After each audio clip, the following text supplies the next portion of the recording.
Ah, para saan po yan? Ano Tay, po? Sa ano po ito, sa tubig. Naghukay ako ng sariling balon ko kasi napakalayo ang igiban. Doon sa Karnati. Sa bayan. grabe ng layo ng Napakalayo. ibig. Mayroon dito sa taas, 80 mil, pagpabutas niya dyan, nagpatubig siya dyan, 140 ang isang gram. Okay, mahal pa rin. Mahal. Oo.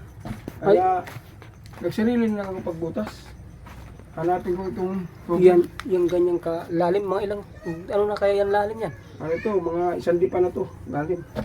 Wala pa rin tubig. Malaman mo to pag ano, kung may tubig na. Pero mayroon mga ano, sa gilid-gilid. Ano siya, nagtubig-tubig sa gilid. Grabe palang layo pala ng igiban dito. Layo. Tapos ang hirap yata ng tubig dito. Walang tubig dito, kung wala kang 140 pesos, Kung wala kang 140, di ka makaingin. wala kang tubig. Wala kang tubig. Grabe guys. Kita mo naman guys dito. Ang Kaya, hirap ng tubig nila. mahirap naman tayo na magtulog-tulog. Kaya kung Wala tayong pera, walang hanap buhay. ayan guys, kung sino mang nais tutulong na malagyan na nila ng yung pang ano yung parang pitchil na binubumba yung puso.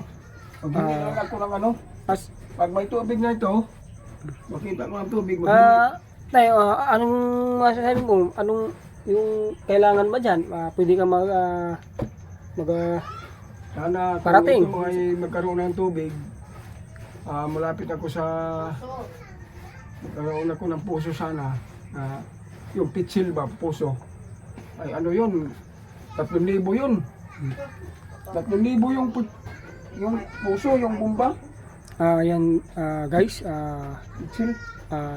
nangangailangan sila dito guys ng puso guys na yung pitchil ba guys yung ano gawa lang ang tubig kasi dito guys mahirap saka Kung bilhin mo yung 3,500, nagtanong ako eh. napakamahal kasi daw guys halagang 3,500 ang bomba yung parang pitchil. Kung magpabutas ka dito, napakamahal.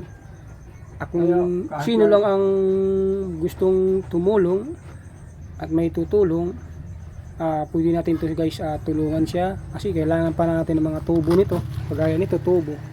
Yan. Lalagyan pa ng tubo yan guys. Bago yan nga guys siya lang nga lang ang mag-isa. Kita mo gaano kahirap. Tapos kung kailangan pa talagang lagyan ng parang ano yan yung pitchil nga para yung puso kung tawagin guys. Sino man ang may gustong tumulong bukal sa puso na ano guys mag-comment lang kayo guys dito sa aking YouTube channel General Elmar TV. Ayan guys, hanggang dito na lang guys. Maraming salamat at magandang tanghali po sa inyong lahat.